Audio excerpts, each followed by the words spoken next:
Hey guys, namaste. It's Yogini Kala. Hope you're doing well. Percy's, as usual, behind me, my assistant.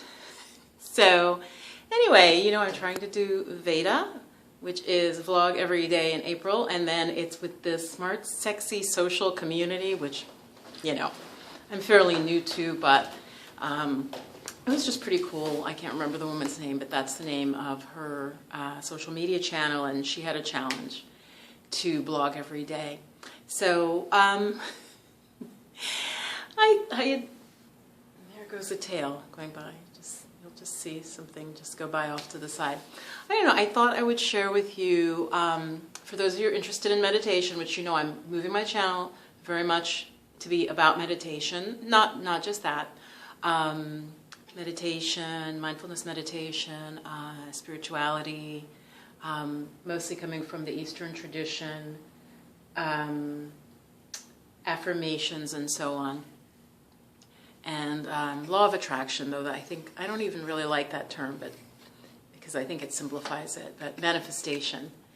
And so anyway, I wanted to share with you, I mentioned in another video, just some of my odd meditation experiences.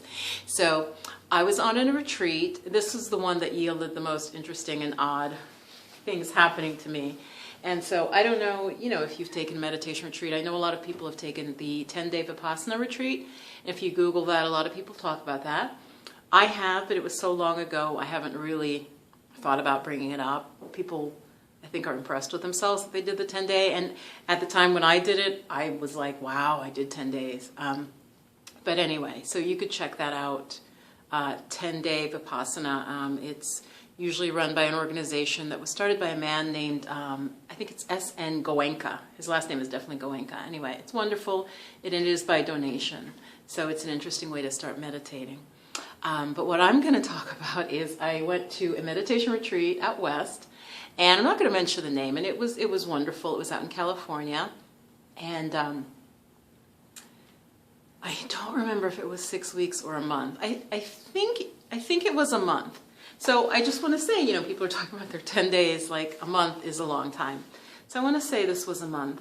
And it was very interesting. It was run by the Asian community. And what I mean by that is mostly Southeast Asians, so like Vietnam. I think a lot of the people were Vietnamese, some Burmese, probably some Thai. And I want to say one of maybe 4 Westerners at that retreat. So it was really interesting. I usually had gone to retreats, and this is interesting, not in like Asian communities. So usually like Westerners, and I'm typically the only, originally when I started to go to meditation, I was typically the only African American, then maybe one then of like 3 or 4 at most, more recently. But at this retreat, like I said, there were only about 4 people who were not Asian. And I mentioned that just because it was a very different atmosphere than what I was used to. So a lot of what happened is like sort of interesting cultural things. I don't even know where to start. I actually wrote a story about this and was very close to actually getting it published, like online. An editor for this publication, he's like, no, this is really good. We can't publish it, but I just want you to know I think it was really good. And let's see, gosh, so many things happened. So I went to this retreat, and I was teaching at the time, and really looking forward to it. I flew across country for it, and that's pretty unusual. Usually I meditate on the East Coast. So I flew out to California. It was my teacher who passed away, I want to say earlier this year.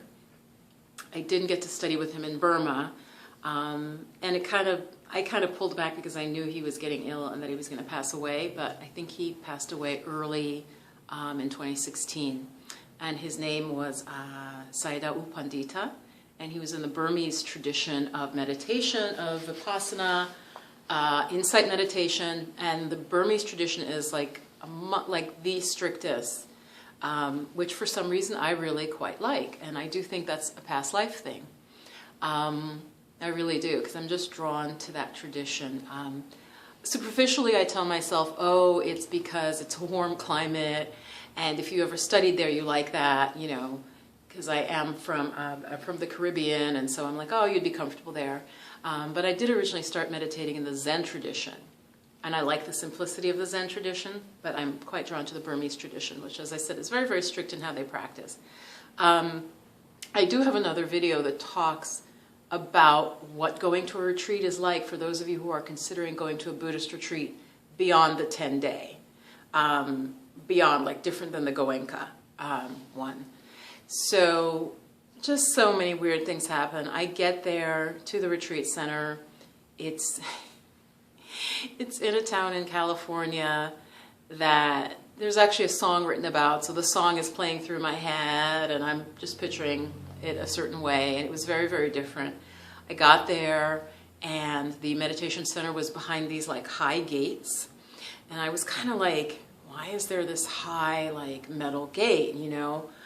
And it just seemed, it was much more urban than I thought it would be for a meditation center, because I'm used to more, like, tranquil, you know, out in the country type meditation.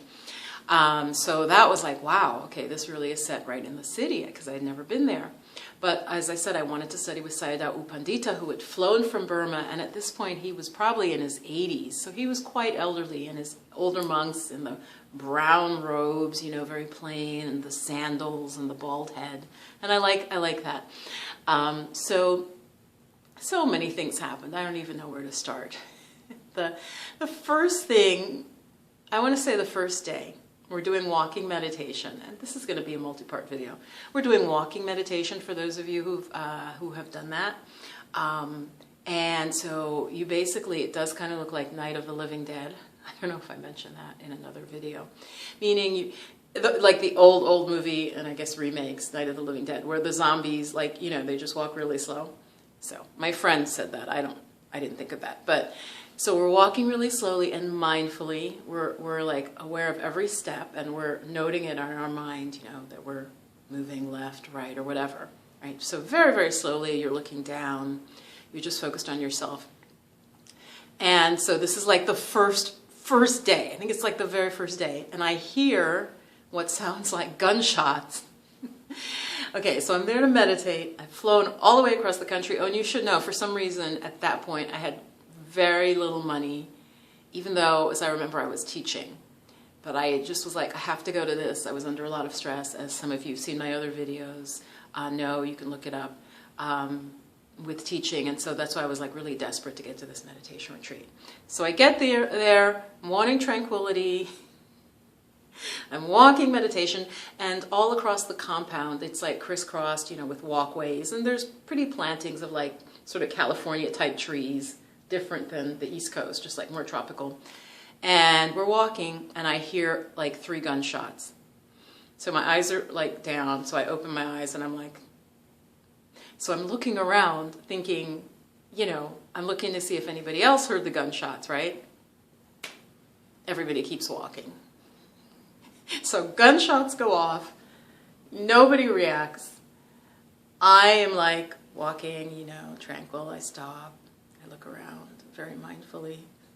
Nobody seems to notice. I think like one person maybe stopped and sort of looked a little, but then they like went back. Okay, so now you have to understand, if you meditate, this is what we call monkey mind. So then my mind is like, oh my God, yeah, that was gunshots. I know those gunshots. I'm actually grew up in the Bronx. I was 99% sure they're gunshots, but I'm just like freaking out because I'm like, okay, this isn't a very safe meditation center. There are gunshots going off. And I couldn't quite tell. I guess I knew it was outside the gates, right? But I couldn't ask anybody. Oh, because it's a silent retreat. I forgot to mention that, right? So you're not supposed to talk. You can't just go up to somebody and say, hey, you know, hey, Melissa, did you hear that? Did you hear the gunshots? No. So, you know, an hour passes, and I'm like freaking out because I'm like, if somebody shot somebody outside the gate, which is what it sounds like, I'm like, they could run inside the meditation center. So there's like somebody running around, you know, inside the meditation center, like with a gun. They're going to hide out, right? Why wouldn't you go there to hide? Oh my God. So like I'm freaking out, and there's no like administrator around, and I was just like, so my mind, that's what I mean, like monkey mind, I started like getting frightened because I'm like, yeah, there's this gunman. on, in the compound and what's going to happen. And I saw this picture of the police lining up all the meditators and like saying, did you hear something, and did you see them, and like interrogating us. And it was just insane. So I'm going to end it there, but that was my very first day of the meditation retreat. Gunshots go off. Actually, I'll add one more thing. So then I thought, maybe I'm hallucinating because nobody reacted. That's weird. Okay. But it turns out, I want to say about, I don't want to make it up, but I want to say like maybe 45 minutes, half hour later, helicopters. Like flying low, like overhead. And I'm like, oh my God. Again, you're here to meditate. You're like, you want calm, peace. That was what I wanted. Helicopters overhead and low and just clearly. So then in my mind, they're like looking for somebody because they were flying low. And I want to say that there were spotlights, but I think that's me exaggerating. But they were definitely flying low over the meditation center and over the streets. And then I did hear sirens. So I was like, okay, I'm not hallucinating. There were gunshots. And again, everybody's serene. No reaction, no nothing, no announcement. So that was my first day. And I want to say into the night, the helicopters continued. So the whole first night, I was just like, oh shit. The person's hiding. They're hiding in the bushes because I was like, that's what I would do. And, they're hiding from the police. The police are looking for them. The sirens are there. The helicopter's there. They could be anywhere. It was the most stressful first day to a meditation retreat I have ever had in my life. And I never found out. Nobody ever talked about that. I want to say the second day, was there any, like maybe once again, a helicopter briefly or something, but it was just never discussed. Nobody ever said anything. And of course, like I said, since we couldn't talk, I could have gone to the office and said, hey, what's up with the gunshots? But I thought that wouldn't have looked good because the point was you're supposed to be meditating no matter what. Anyway, you really had to be there. Believe me, it's just very, very strange.